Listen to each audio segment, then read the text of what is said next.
ማንቸስተር ዩናይትድ የቤንጃሚን ሼሽኮን የሚያግዘው ወይም ደግሞ የቤንጃሚን ሼሽኮ ተጠባባቂ ሊሆን የሚችል በልምድ ሊረዳው የሚችል ሊሆን ይችላል። ብቻ ተጫዋች እየፈለገው እንደሆነ ይታወቃልና አጥቂ ቦታ ላይ ማለትም 9 ቁጥር ቦታ ላይ ተጫዋች ማንቸስተር ዩናይትድ ቅድሚያ ሰጥቶ እየሰራበት ነው። ምንም እንኳን እንደ መሃል ሜዳው ባይሆንም ግን ደግሞ የአጥቂ ቦታ ላይም ግን ተጫዋች ያስፈልጋል። ቤንጃሚን ሼሽኮ ብቻውን ስለሆነና ተጠባባቂም ስለሌለው ወይ ደግሞ ተተኪም ስለሌለው ማለት ነው። ለዛም ነው ከተለያዩ ተጫዋቾች ጋር የማንቸስተር ዩናይትድ ስም ሲያያዝ የምንሰማው አይደለ? ከኦሊ ዋትኪንስ ጋር ሲያያዝ እንሰማለን። እንደዚሁም ደግሞ ከሌሎች ተጫዋቾችም ጋር ስሙ ሲያያዝ እንሰማለን። ማቴታ ሁሉ ከማንቸስተር ዩናይትድ ጋር በአጥቂ መስመር ላይ ስሙ የተያያዘ ተጫዋች ነው። ታዲያ አሁን በወጣው መረጃ መሰረት ደግሞ በእርግጥ አዲስ አይደለም ይሄ ነገር። ማንቸስተር ዩናይትድ ከዚህ በፊት ይሄን ተጫዋች ይፈልገው ነበረ። ግን ልዩነቱ ምንድን ነው? ዩናይትድ ከዚህ በፊት ይሄን ተጫዋች ሲፈልገው በገንዘብ ነበር። ማለትም የትራንስፈር ዋጋ ከፍሎ ነበረ ይሄን ተጫዋች ማስፈረም ይችል የነበረው። ያ ተጫዋች ደግሞ መጀመሪያ የፈረመው አሁን ወደ ነበረበት ወይ ደግሞ መጨረሻ ወደ ነበረበት ክለብ የፈረመው በ73 ሚሊዮን ፓውንድ። ይሄንን የ73 ሚሊዮን ፓውንድ ተጫዋች ታዲያ ማንቸስተር ዩናይትድ በነፃ ማግኘት የሚችልበት እድል አለ። ያም ተጫዋች ዱሳን ቭላሆቪች ይባላል። ስለዚህ ማንቸስተር ዩናይትድ ከቭላሆቪች ጋር ያላቸውን ግንኙነት ወይም ደግሞ ከቭላሆቪች ጋር ያላቸውን ኢንተረስት ጨመር አድርገው መጥተዋልና ስለዚህ ዝውውር ያለው ነገር ምንድን ነው? ይሄ ልጅ ለማንቸስተር ዩናይትድ ይጠቅማል ወይንስ ደግሞ መዘዋወር የለበትም የሚለውን ነገር በስፋት ለማየት እንሞክራለን። ሁለተኛው ርዕሳችን ደግሞ የሚሆነው ማይክል ካሪክ በጣም የሚያደንቀው አንድ ተጫዋች አለ። በተለይም ደግሞ ተጫዋቾችን የሚሸውድበት መንገድ፣ ተጫዋቾችን የሚያልፍበት መንገድ ማይክል ካሪክ በጣም እንዲደነቅበት ያደርገዋል። ታዲያ ይሄ ተጫዋች ፍሬሽ የሆነ ኮንትራት ነው ያለው።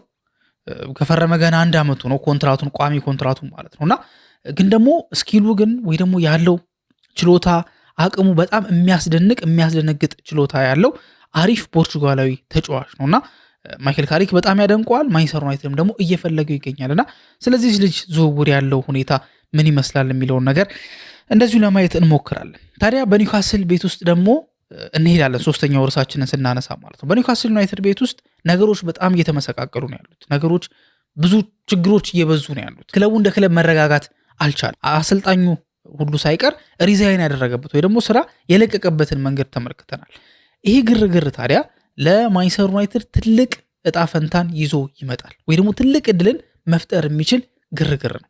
ብዙ መመሰቃቀሎች በኖሩ ቁጥር ማንቸስተር ዩናይትድ ደግሞ ሉዊስ ሆልን የተባለውን ተጫዋች ለማግኘት ደግሞ የተሻለ ቻንስ እንዲኖረው ያደርጋልና በዚህም ጉዳይ ደግሞ ሶስተኛ ርዕሳችን አድርገን የምንቆይ ይሆናል ማለት ነው።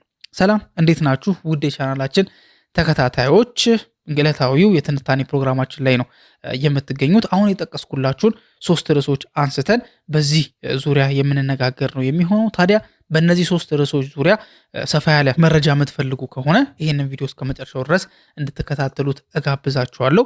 ለዚህ ቻናል አዲስ ከሆናችሁ ደግሞ ሰብስክራይብ ያደረጋችሁ ቤተሰብ መሆናችሁን እንዳትረሱ። አዲስ ካልሆናችሁና ሰብስክራይብ ካደረጋችሁ ኦልሬዲ ደግሞ ሼር በማድረግ ኮሜንት ላይ ሀሳባችሁ በማጋራት ላይክ በማድረግ ከኛ ጋር ያላችሁን አጋርነት እንድታሳዩን ላስታውሳችሁ ፈልጋለሁ። መልካም ቆይታ እንተመኝ።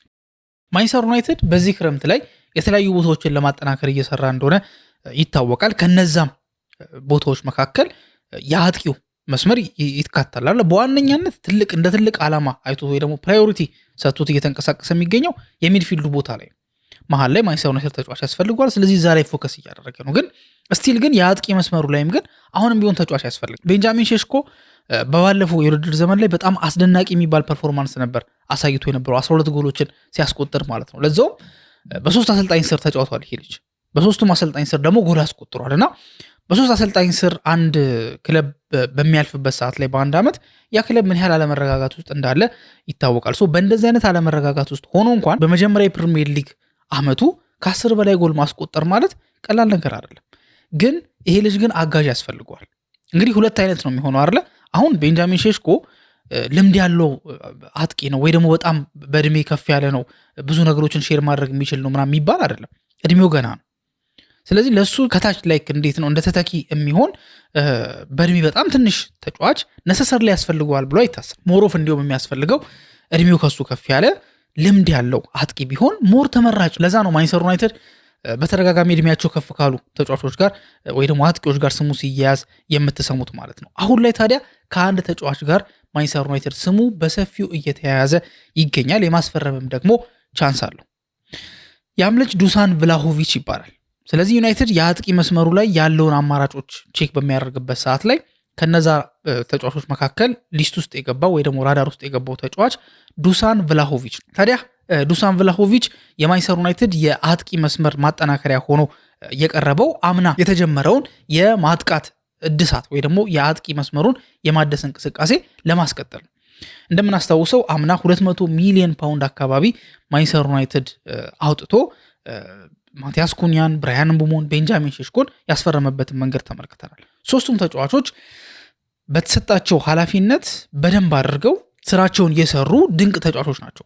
ሶስቱም ተጫዋቾች ከ10 እና ከዛ በላይ ጎል ማስቆጠራቸውንም ተከትሎ ማለት ነው አሲስቶቻቸውም እንዳለ ሆኖ ምንም እንኳን ቅድም እንዳልኳችሁ አሁን ላይ የዩናይትድ ፕራዮሪቲ ሚድፊልድ ቢሆንም ግን ደግሞ ፊት ለፊት ላይ ያለውን ቦታ ግን አሁንም ለማንቸስተር ዩናይትድ መፈታት ያለበት እንቆቅልሽ ነው። በተለይ ደግሞ ጆሹዋ ዘርክዚ ሰሞኑን ይወጣል የሚሉ ጭምጭምታዎች እየተበራከቱ ይገኛሉ። የጣሊያን ክለቦች ይህ ልጅ ይፈልጉታልና ምናልባት ዘርክዚ የሚወጣ ከሆነ ደግሞ በደንብ ማንቸስተር ዩናይትድ እዛ ቦታ ላይ ተጫዋች ያስፈርማል። ሎሪ ዋትዌል የተባለው ለዛ አትሌቲክ የሚጽፈውና የማንቸስተር ዩናይትድ ጉዳዮች ላይ በደንብ ጥሩ የሚባሉ መረጃዎችን የሚይዘው ጋዜጠኛ ማንቸስተር ዩናይትድ ገና 3 ተጨማሪ ዝውውሮችን ይፈጽማል የሚል መረጃን አጋርቷል። ተጨማሪ 3 ዝውውሮች በአንድ ቦታ ላይ አይደለም። ለምሳሌ አንዱ ዝውውር የሚፈጸመው ሚድፊልድ ላይ ነው። ከአንድሬ ሳንቶስ እና ዩሪ ቴሌማንስ ቀጥሎ ሌላ አንድ የመሃል ሜዳ ተጫዋች ይፈርማል እንደ ሶስተኛ ሚድፊልደር ሆኖ ማለት ነው። ሌላ ደግሞ ሌፍት ባክ ደግሞ ማንቸስተር ዩናይትድ ያስፈርማል የሉክሾ ቦታ ላይ ማለት ነው። ስለዚህ በግራ በኩል ፉልባክ ያስፈርማል። ሲቀጥል ደግሞ ፊት ለፊት 9 ቁጥር ቦታ ላይ የሚጫወት ደግሞ ሌላ አጥቂ ደግሞ ያስፈርማል የሚል መረጃን አጋርቷል። ለምንድን ነው የሚለው ምክንያት ጠቅሼላችኋለሁ። ግን ሎሪ ዋይትዌል የተባለው ግን ታማኝ የመረጃ ምንጭ ግን ማንቸስተር ዩናይትድ በእነዚህ 3 ቦታዎችን ግን እንደሚያጠናክር ይፋ አድርጓል ማለት ነው። ታዲያ ማንቸስተር ዩናይትድ በዚህ ሁኔታ ላይ ባለበት ሰዓት ላይ ፒት ሆል የተባለው ለዘ አይ ፔፐር እንደጻፈው ከሆነ ማንቸስተር ዩናይትድ ሞሮፍ አሁን ላይ ዳኒ ዌልቤክን በማጣታቸው ምክንያት በእርግጥ ዌልቤክን ለማስፈረም ፍላጎት አላቸው ማንቸስተር ዩናይትዶች እየተንቀሳቀሱ ይገኛሉ የሚል ጠንከር ያለ ፍላጎት እስካሁን ድረስ አልተመለከትንም። ግን ዞሮ ግን ዳኒ ዌልቤክ ቼልሲን መቀላቀሉ የሚታወቅ ነው። ሂርዊጎ እንደተባለ ሁላችንም ተመልክተናል። ያ ብቻ ግን አይደለም። ይሄው ሶርስ ደግሞ እንዳለው ከሆነ ኦሊ ዋትኪንስም እንደዚሁ ማንቸስተር ዩናይትድ ታርጌት የሆነ ተጫዋች ነው። ከነሱ በኋላ ደግሞ ቭላሆቪችም ይካተታል ማለት ነው። ቭላሆቪች 26 ዓመቱ ላይ ነው የሚገኘው። ከባርሴሎና ጋር ይሄ ልጅ ስሙ ተያይዟል። ከባርሴሎና ጋር ብቻ ግን አይደለም ከቱርክ ክለቦች ጋርም ይሄ ልጅ ስሙ የተያያዘበትን መንገድ ተመልክተናል። ግን የትኛውም ክለብ ከዚህ ልጅ ጋር ስሙ የተያያዘው ማንቸስተር ዩናይትድንም ጨምሮ ጠንከር ያለ እንቅስቃሴ ሲያደርጉ አልተመለከትንም ማለት ነው። ቭላሆቪች ታዲያ ሞሮፍ ክላሲካል የሚባለው ወይ ደግሞ ክላሲክ የሆነ ነምበር 9 ነው ወይ ደግሞ ይሄ ኦልድ ስኩል የሚባሉት ፎክስ ኢን ዘ ቦክስ የሚባሉት 9 ቁጥሮች አሉ አይደል? እንደነዚህ አይነት ተጫዋች ነው። ፊዚካሉ ደግሞ በጣም አስደናቂ ነው ማለት ቁመቱም ረጅም ነው፣ ሰውነቱም ጠንካራ ያለ ነው። ስለዚህ ከየትኛውም ጠንካራ ተከላካይ ጋር መታገል የሚችል ታግሎ ማሸነፍ የሚችል ጠንካራ 9 ቁጥር አጥቂ ነው ማለት ነው። በጣሊያን በቆየባቸው ዓመታት ላይ ለፊዮሬንቲና እና ለዩቬንቱስ ተጫውቷል። ለፊዮሬንቲና እና ለዩቬንቱስ ታዲያ ተደምሮ 221 ጨዋታዎችን ለነዚህ ሁለት ክለቦች አድርጓል። 94 ጎሎችን ማስቆጠርም ችሏል ማለት ነው። ታዲያ 26 ዓመት ማለት ላይክ አይዲያሊ ስናስበው ወይ ደግሞ ቲዮሬቲካሊ ስናስበው የአንድ እግር ኳስ ተጫዋች ቤስት የሚባለው አመቱ አይደለ ወይ ወደ ተሻለ ቡድን የሚሄድበት ወይ ደግሞ ያለበት ቡድን ላይ ደግሞ የተሻሉ እንቅስቃሴዎችን የተሻሉ ነገሮችን ማድረግ የሚችል ተጫዋች ነው። ታዲያ አንድ የመረጃ ምንጭ እየተመለከትኩኝ ነበርና ምንም እንኳን ቭላሆቪች ከማንቸስተር ዩናይትድ ጋር ስሙ ቢያያዝም ግን ደግሞ የማንቸስተር ዩናይትድ አይዲያል የሚባል ወይም ደግሞ ፐርፌክት የሚባል ግን አጥቂ አይደለም የሚል ሐሳብን አንስቷል። ለዚህም ደግሞ ይህን ሐሳቡንም ደግሞ የሚያጠናክርለት 3 ጉዳዮችን 3 ነጥቦችን አስቀምጧል። የመጀመሪያው ነጥብ ምን መሰላችሁ? ይሄ ተጫዋች ውድ ነው። ምንም እንኳን አሁን ላይ ፍሪ ትራንስፈር ላይ ቢሆንም ከዩቬንቱስ ጋር ያለውን ኮንትራት ዘመን አጠናቋል። በደሞዝ እና በተለያዩ ምክንያቶች ሳይስማሙ ቀርተው አሁን ውሉ አልተራዘመለትም እና ቭላሆቪች ፍሪ ኤጀንት ሆኖ ነው እስካሁን ድረስ ያለው ማለት ነው። ታዲያ ውድ ነው ያለው ይሄ ተጫዋች ይሄ የመረጃ ምንጭ ምንድን ነው? ቭላሆቪች እስከሚለቅበት በዚህኛው ዓመት ነበር አይደል የለቀቀው። እስከዚህኛው ዓመት ድረስ 12 ሚሊዮን ዩሮ ኔት ሳላሪ በማግኘት በጣሊያን ከፍተኛው ተከፋይ ነበር እና ከጣሊያኑ ክለብ ዩቬንቱስ ጋር ያልተስማማውም ደግሞ ይሄ ደሞዝ ይሻሻልልኝ፣ ይሄ ደሞዝ ይጨመርልኝ በሚል ጉዳይ ላይ እነሱ ስላልተቀበሉት ነው። እሱም ደግሞ ከዛ በታች በሆነ ገንዘብ አልስማማም በማለት ነው ከክለቡ ጋር ሊለያይ የወሰነው ማለት ነው። ማንቸስተር ዩናይትድ እንግዲህ ይሄ ልጅ ቅድም ብያቸዋለሁ አይደል 73 ሚሊዮን ፓውንድ ነበር ወጥቶበት የነበረው። አሁን ግን ፍሪ ኤጀንት ስለሆነ ዩናይትድ በነፃ ነው የሚያገኘው። ምንም እንኳን በነፃ ቢያገኘውም ግን እንዲሁም በነፃ መገኘቱ ይሄ ልጅ ጠንካራ ተደራዳሪ ያደርገዋል። ለምን? ይሄው የትራንስፈር የምትከፍለው ገንዘብ የለም። ስለዚህ የኔ ደሞዝ ላይ አካትልኝ፣ በቦነስ በምን መልኩ እያደረግ የኔ ደሞዝ ላይ አካትልኝ፣ ምክንያቱም ምንም አይነት የዝውውር ሂሳብ ስለማትጠየቅ የሚል ጠንከር ያለ ፍላጎት ይዞ ይመጣል ማለት ነው። ዩናይትድ ደግሞ በዚህ ሰዓት ላይ የደሞዝ እርከኑን ማበላሸት አይፈልግም። አንድ ያበላሽቱት ዋጋ ከፍሏል። ዋጋ ከፍሎበትም ደግሞ እያስተካከለው መጥቷል። አሁን የማርከስ ራሽፎርድ ብቻ ነው የሚቀረው ማለት ዩናይትድ በውሰት እየላካቸው ወይ ደግሞ ቡድን ውስጥ ሆነው የሚጠበቅባቸውን ግልጋሎት ሳይሰጡ ብዙ ደግሞ ሲከፈላቸው ከነበሩ ተጫዋቾች መካከል ማርከስ ራሽፎርድ እንደሚጠቀስ ይታወቃል። እሱም ነው ደግሞ አሁን በክለብ ውስጥ በብቸኝነት ያለው። በእርግጥ አይወጣም ማለት አንችልም፣ ሊወጣ የሚችልበት እድል አለ፣ ግን ያው የሚቀርበት እድል ነው ከፍ ያለው ማለት ነው። ሶ ይህን ነገር ለማስተካከል እየሞከረ ያለው ማንቸስተር ዩናይትድ ይሄ ልጅ ይዞ የሚመጣውን ደሞዝ ይስማማል ተብሎ አይታሰብም። ስለዚህ ውድ ማድረጉ ለማንቸስተር ዩናይትድ ምናልባት ተገቢው አጥቂ ላይ ሆን ይችላል የሚል ሐሳብን አንስቷል ማለት ነው። ሁለተኛ ላይ ያነሳው ነገር ደግሞ ምንድነው? ይሄ 9 ቁጥር አጥቂ ጃንዋሪ 2022 ላይ በ85 ሚሊዮን ዩሮ ወይም ደግሞ 73 ሚሊዮን ፓውንድ ከፊዮሬንቲና ጁቬንቱስን ከተቀላቀለ በኋላ የተጠበቀውን ያክል እንቅስቃሴዎች አልነበረም ሲያደርግ የነበረው። በሰዓቱ በጣም ተስፈኛ ከሚባሉ አጥቂዎች መካከል ይጠቀስ ነበር። ኢቭን ከኤርሊንግ ሃላንድ ጋር ራሱ ሳይቀር አወዳድረውት ነበር። እንግዲህ ኤርሊንግ ሃላንድ ምን አይነት ተጫዋች እንደሆነ ከዛም በኋላ ሳይቶናል። በፊትም ደግሞ በሚወዳደርበት ሰዓት ላይ 2022 ማለት ኦልሞስት ከ4 ዓመት በፊት ምናምን አካባቢ ነው አይደለ? ያኔም ይሄ ልጅ ያለውን ፐርፎርማንስ አሳይቷል። ከሃላንድ ጋር መወዳደር ማለት ምን ያህል ተስፈኛ ተጫዋች እንደሆነ አክቹሊ ከሃላንድ ጋር ስለተወዳደረ ብቻ አይደለም እንዳልኳችሁ 73 ሚሊዮን ፓውንድ ነው የወጣበት ከ4 ዓመት በፊት። 73 ሚሊዮን ፓውንድ ማለት እጅግ በጣም ብዙ ገንዘብ ነው። እንዳሁን አይደለም አይደል? ኢንፍሌሽኑም ተመሳሳይ አይደለም። ውድ ነበር። በዛ ገንዘብ ግን መጥቶ ግን የሚጠበቅበትን ነገር ማድረግ አልቻለም። ይሄ ልጅ እንደ አንድ ምንድነው ችግር የሚታየው ጉዳቱ ነበር። በጣም ይሄ ልጅ በተደጋጋሚ ይጎዳልና በዚህ ምክንያት የሚጠበቅበትን ነገር ማድረግ አልቻለም። ስለዚህ እድገቱ የሆነ ቦታ ላይ ቆሟል ነው የሚለን ይሄ መረጃ ምንጭ ማለት ነው። እንግዲህ 2022 ላይ መጥቶ ዩቬንቱስ ቤት የሚጠበቅበትን ያክል አላደረገም ማለት በፊት በጣም ተስፈኛ ሆኖ ግን ደግሞ የሚጠበቅበት ደረጃ ላይ አልደረሰም ማለት ነው። ይሄም ለዩናይትድ ምናልባት ሌላ መጥፎ ፊርማ እንዳይሆን ያሰጋል። ከምኑ ጋር ስደምሩት ከሚፈልገው ደሞዝ ዋጋ ጋር ስደምሩት እንደዚሁም ደግሞ የምንድነው የጉዳት ታሪክም ስላለበት ደግሞ ሌላ ደግሞ ችግር ይፈጠራል ማለት ነው። ሶስተኛውና የመጨረሻው ብሎ ደግሞ ያነሳው ነገር ምንድነው የቭላሆቪች አጨዋወት ከቤንጃሚን ሼሽኮ ጋር በጣም ይመሳሰላል የሚል ሐሳብን አንስቷል። በጣም ይመሳሰል እና ማንቸስተር ዩናይትድ በዚህ ሰዓት ላይ የሚያስፈልገው ከቤንጃሚን ሼሽኮ ጋር አንድ አይነት አጨዋወትን የሚጫወት ሳይሆን ከቤንጃሚን ሼሽኮ ጋር የተተካካ የሚጫወት ሼሽኮ ሳይኖር ይሄ ተጫዋች የሚኖርበት ሲተካኩም ታዲያ ልክ ለምሳሌ 9 ቁጥር ቦታ ላይ ብራያን ምቡሞ ሲጫወትና ቤንጃሚን ሼሽኮ ሲጫወት አንድ አይነት አይደለም አይደል? ሁለቱም 9 ቁጥር ቦታ ላይ ነው የሚጫወት። አንዱን ቀይሮ ሊገባ ይችላል፣ አንዱ በአንዱ ተቀይሮ ሊወጣ ይችላል። ታዲያ እነዚህ ተጫዋቾች ግን የሚሰጡት ለአሰልጣኝ የተለየ ጥቅም አለ። ያም ጥቅም ምንድነው? የተለያዩ ተጫዋቾች ናቸው። ሼሽኮ በሚገባበት ሰዓት ላይ ፕሮፐር ነምበር 9 ነው ቤንጃሚን ሼሽኮ እንደምናውቀው። እምቡሞ በሚገባበት ሰዓት ላይ ደግሞ እምቡሞ ፎልስ 9 በፎልስ 9 መጫወት ሲፈልግ ቤንጃሚን ሼሽኮ ማይክል ካሪክ እምቡሞን ያስገባዋል። በፕሮፐር ነምበር 9 መጫወት ሲፈልግ ደግሞ ቤንጃሚን ሼሽኮን ያስገባዋል።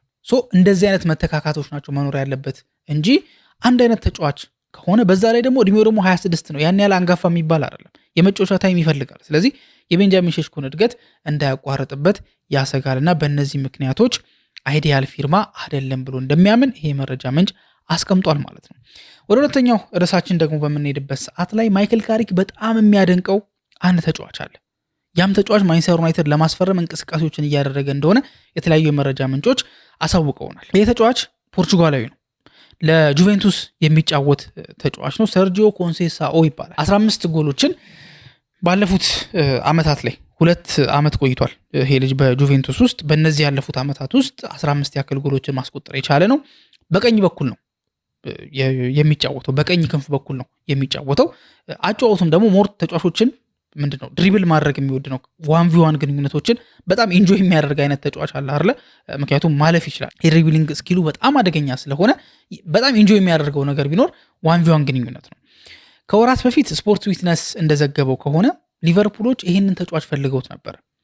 የፈለጉትም ለምንድን ነው? መሐመድ ሳላ እንደሚታወቀው ከሊቨርፑል ጋር እንደሚለያይ ከታወቀ በኋላ በውስጥ ታዋቂዎችም ጭምር ከተረጋገጠ በኋላ የእሱ ሪፕሌስመንት እንዲሆን ወይም ደግሞ የመሐመድ ሳላ ምትክ እንዲሆን ሰርጂዮ ኮንሴሳኦ ተፈልጎ ነበር። ስለዚህ በዚህ ዜና እንኳን ወይ ደግሞ የመሐመድ ሳላ ምትክ እንዲሆን መፈለጉ ብቻ ስለዚህ ልጅ የሚነግረን የተለየ ነገር አለ ብዬ አስባለሁ። ሊቨርፑልን ፈልጎታል፣ ማንቸስተር ዩናይትድን ፈልጎታል። ታዲያ የአንዶኒ ኢራኦላው ሊቨርፑል እስካሁን ድረስ ምንም አይነት እንቅስቃሴ አላደረገም በዚህ ዝውውር ጉዳይ ማለት ነው። በዚህ መሃል ነው ማንቸስተር ዩናይትድ መሃል ላይ ለመግባት የቻለው ማለት ነው። ቱቶ ጁቬ የተባለው ደግሞ የጣሊያን ተነባቢ ጋዜጣ እንዳስቀመጠው ከሆነ ወይ ደግሞ ሪፖርት እንዳደረገው ከሆነ ማንቸስተር ዩናይትድ ይሄንን ዊንገር ወይ ደግሞ ይሄንን የክንፍ ተጫዋች እንደ ዋና ታርጌታቸው አድርገው ሊጠቀሙት አስበዋል ብሎ ተናግሯል። እንደ አንድ ማጠናከሪያ ደግሞ ሀሳብ ያነሳው ነገር ምንድን ነው? ማይክል ካሪክ የዚህ ተጫዋች በጣም ትልቅ ደጋፊ ወይ ደግሞ ቢግ ፋን የሚባል አይነት ልጁ የሚያደርጋቸው እያንዳንዱ እንቅስቃሴዎች ማይክል ካሪክን ያስደስቱታል። ካሪክ ቢኖሪኝ ብሎ የሚያስበው ወይ ደግሞ ቢኖሪኝ ብሎ የሚመኘው የግራግር ተጫዋች ነው ሰርጂዮ ኮንሴሳኦ ማለት። በተለይም ደግሞ የ1v1 ግንኙነት ላይ ያለው ብቃት እንደዚሁም በክንፍና ክንፍ በኩል ላይ ያለው ፍጥነት በጣም ፈጣን ተጫዋች ነው። ኤክስፕሎሲቭ የሆነ ራኖችን ማድረግ የሚችል በጣም ሲበዛ ፈጣን ተጫዋች ነው። እነዚህ ነገሮቹ የዚህ ተጫዋች እነዚህ ብቃቶቹ ማይክል ካሪክ ልጁን እንዲወደው እንዲያደንቀው ትልቅ ደጋፊው እንዲሆን አድርጎታል። ስለዚህ ማንቸስተር ዩናይትዶችም ይሄ ልጅ ለማንቀሳቀስ የተወሰኑ እንቅስቃሴዎችን እያደረጉ እንደሆነ መረጃዎች እያሳዩ ይገኛሉ ማለት ነው። ዩቬንቱስ ታዲያ ይሄ ልጅ በቀላሉ ይሸጡታል ተብሎ አይታሰብም። ምክንያቱም እድገቱን አይተውታል። ሉቺያኖ ስፓሌቲ ደግሞ ከሚወዱት እና ዋና ተጫዋች ብለው ከሚያስቡት በተለይ ባለፈው ሲዝን ላይ ከሚያደንቁት ተጫዋች መካከል አንደኛው ነው። በጣም ነው የተጠቀሙበት ማለት ነው ልጁን። አሁን የጎሎቹ መጠን አንሰው ሊሆን ይችላል፣ ግን ደግሞ ልጁ የሚጫወትበትን መንገድ ግን ስንመለከት በጣም ዋይድ ዊንገር ነው። በጣም ይሄ ጎሎች ጋር የሚቀርብ ጎሎችን የሚያስቆጥር ምናምን አይነት ተጫዋች ሳይሆን በጣም ከክንፍ በኩል ሆኖ ኳሶችን ክሮስ ማድረግ የሚችል እንደዚሁም ደግሞ ተጫዋቾችን ምንድነው ሸውዶ ወደ ክንፍ በኩል ነጠል አድርጎ ለጓደኞቹ ስፔስን ክሬት ማድረግ የሚችል ተጫዋች ነው። ታዲያ ይሄ ተጫዋች ታዲያ በቀላሉ ከጁቬንቱስ ይወጣል ተብሎ አይታሰብም። ጁቬንቱሶች ሊስቶች አሏቸው፣ ብዙ የክለቦች ሊስት ያወጣሉ አይደለ? ይሄ ተጫዋች ይሸጣል፣ ይሄ ተጫዋች አይሸጥም የሚል ሊስቶችን ያወጣሉና ይሸጣሉ ከሚባሉት ተጫዋቾች መካከል ኮንሴሳኦ አይካተትም ጭራሽ። ኮንሴሳኦ ከማይነኩት ተጫዋቾች መካከል ነው እንዲሁም የሚጠቀሰው። ምናልባት ደግሞ ይሄ ልጅ መውጣት አለበት እንኳን ከተባለ ቫልዩ የሚያደርጉት በ50 ሚሊዮን ዩሮ ነው። ምክንያቱም ይሄ ልጅ መጀመሪያ ከፖርቶ ዩቬንቱስን ሲቀላቀል በውሰት ውል ነበር። ከዛ በኋላ ግን የውሰት ውሉ ቋሚ የሆነው 2025 ላይ ነበር። ዩቬንቱሶች ታዲያ ስንት ከፍለዋል? 30 ሚሊዮን ዩሮ ከፍለው የ5 ዓመት ኮንትራት ይሄ ልጅ በ2025 አስፈርሞታል። ስለዚህ ኮንትራቱ ገና ነው። ይሄ ልጅ አልተነካም። ይሄ ልጅ ማንቀሳቀስ፣ ይሄ ልጅ ማዘዋወር በጣም አስቸጋሪ ያደርገዋል ማለት ነው።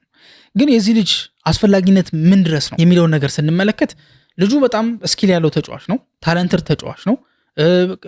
እንደጠቀስኩላችሁ ነው። ኤክስፕሎሲቭ የሆኑ ትራኖቹ፣ ተጫዋቾችን ድሪብል የሚያደርግበት መንገድ፣ አብዛኞቹ ነገሮቹ የሚያስደንቁ ናቸው።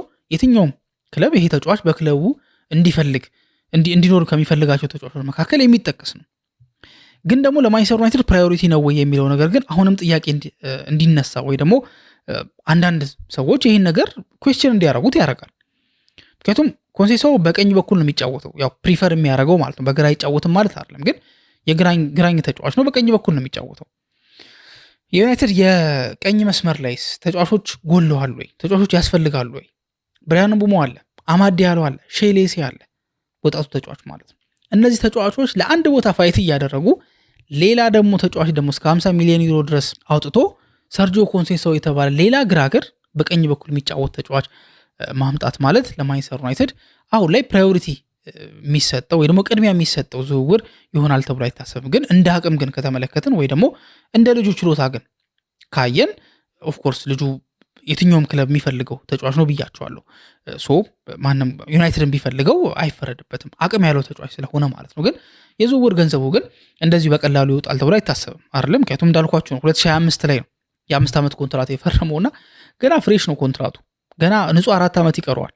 ኮንትራቱ ላይ ማለት ነውና ይሄን ነገሮችን ያወሳስበዋል። ሶ ዩናይትድ በዚህ ደረጃ ቅድሚያ የሚሰጠው ቦታ አይደለም ተብሎ ይታሰባል። አይደለም በቀኝ በኩል ያለው በግራ በኩል ያለው ዩናይትድ በጣም ቅድሚያ የሚሰጠው ቦታ አይደለም።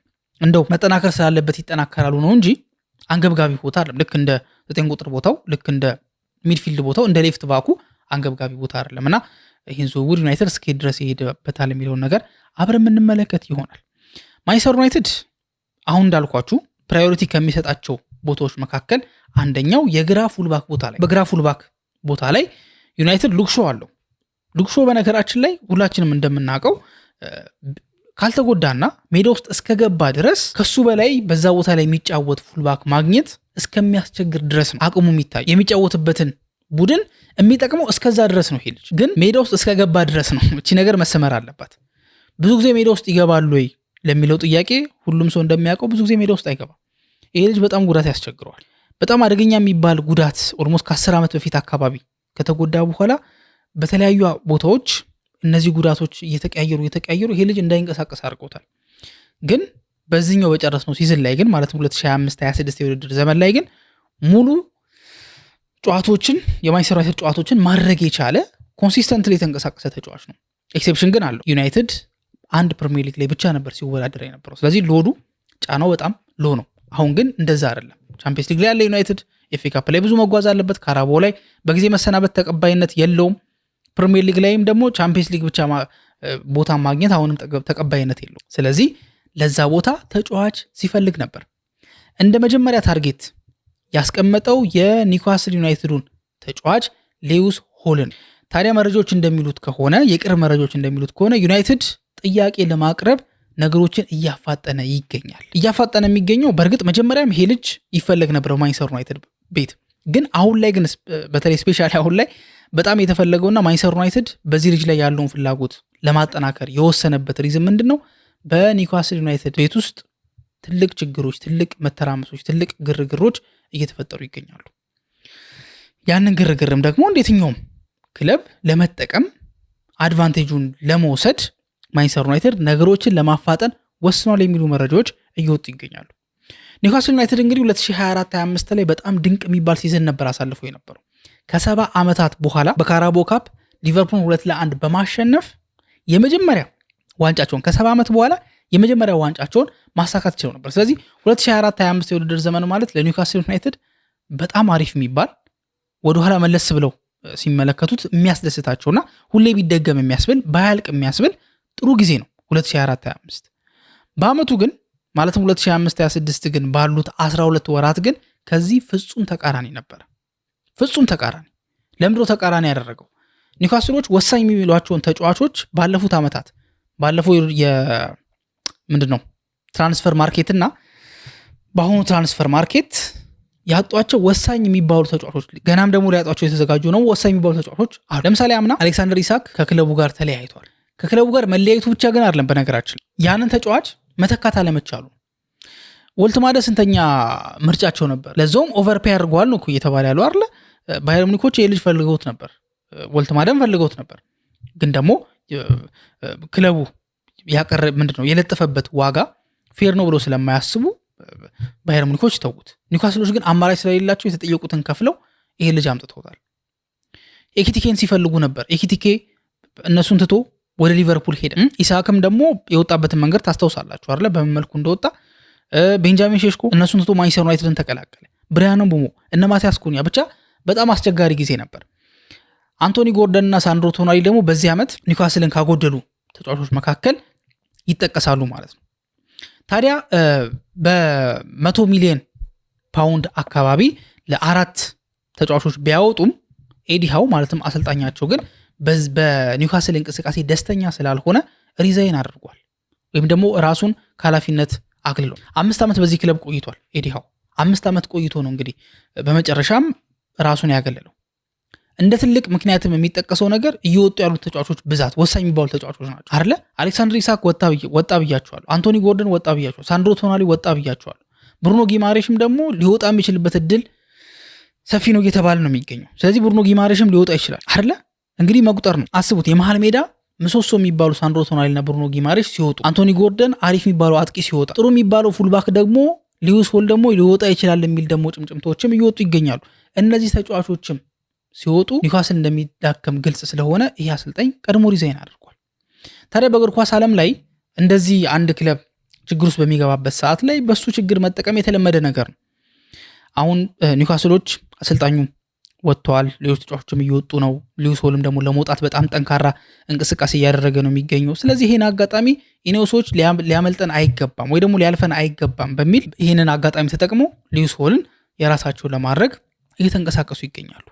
ስለዚህ ሊያፈጥኑት ነው ያልኳችሁ ምክንያት በፊትም ፍላጎት አለ፣ ግን ደግሞ አሁን ስፔሲፊካሊ ኒውካስል ያለበት ችግር ቶሎ ብሎ ውሳኔ የሚያስወስድ ነው ማለት ነው። ቲምቶክ ሪቬል እንዳደረገው ወይ ደግሞ ሪፖርት እንዳደረገው ከሆነ ማንቸስተር ዩናይትዶች የመጀመሪያ የዝውውር ዋጋ ለማቅረብ እየተንቀሳቀሱ ይገኛሉ። ቶፕ ፕራዮሪቲ እንደሆነ ይታወቃል።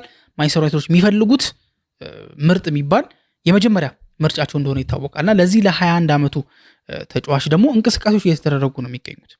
ጄሰን ዊልኮክስም ደግሞ ነገሮችን ለማፋጠን ጥረት እያደረገ እንደሆነ ይታወቃል። ከምንም በላይ ደግሞ ጄሰን ዊልኮክስ እንዲወደው ካሪክም እንዲወደው የሚያደርገው ባህሪው ምንድነው? ይሄ ልጅ እንደ ትራዲሽናል ፉልባክም መጫወት ይችላል፣ እንደ ኢንቨርትድ ፉልባክም ደግሞ መጫወት ይችላል፣ እንደ ዲፌንደርም ደግሞ ሆኖ መጫወት ይችላል። ብቻ ያለው እንቅስቃሴ በጣም አስደናቂ ነው። ታዲያ የኤዲ ሃው መውጣት በዚህ ሰዓት ላይ ማንቸስተር ዩናይትድ ጠንከር ብሎ እንዲመጣና ሊዩስ ሆልን የግሉ እንዲያደርግ በር ይከፍትለታል ተብሎ ይታሰባል። ማንቸስተር ዩናይትድም ይህንን አጋጣሚ አሪፍ አድርጎ እስከ ጥግ ድረስ ሊጠቀምበት የሚችልበት እድል ሰፊ ነው። ይሄ ልጅ 60 ሚሊዮን ፓውንድ ዋጋ የተለጠፈበት ተጫዋች ነውና ካለው ፐርፎርማንስ አንጻር 21 ዓመቱ ከመሆኑ አንጻር ይሄ ዋጋ የሚጠበቅ ነው። ግን ዩናይትዶች ግን ከዚህ ባነሰ ዋጋ ይሄ ልጅ ለማስፈረም ጥረት ያደርጋሉ የሚል ሀሳቦች እየተነሱ ይገኛሉ። እስከምን ድረስ ይሄዳል የዝውውር የሚለውን ነገር አብረን የምንመለከት ይሆናል ማለት ነው። ታዲያ የእናንተ ሀሳብ ምንድን ነው? ቭላሆቪች ወደ ማንቸስተር ዩናይትድ ቤት መምጣት አለበት ወይ ብላችሁ ታስባላችሁ ወይስ የለበትም? እንደዚሁም ደግሞ የሰርጂዮ ኮንሴሳው የትራንስፈር ወይ ደግሞ የዝውውር ጉዳይስ እንዴት ትመለከቱታላችሁ? ማንቸስተር ዩናይትድ በሊዩስ ሆል ላይ ሊወስደው ስላሰበው አቋም ያላችሁ ሀሳብ ምንድን ነው የሚለውን ነገር በኮሜንት ሴክሽን ላይ ታስቀምጡልን ጠይቃችኋለን። እስካሁን ድረስ አብራችሁን ስለቆያችሁ እናመሰግናለን። በቀጣይ ፕሮግራም እስከምንገናኝ ድረስ መልካም ጊዜ ነው።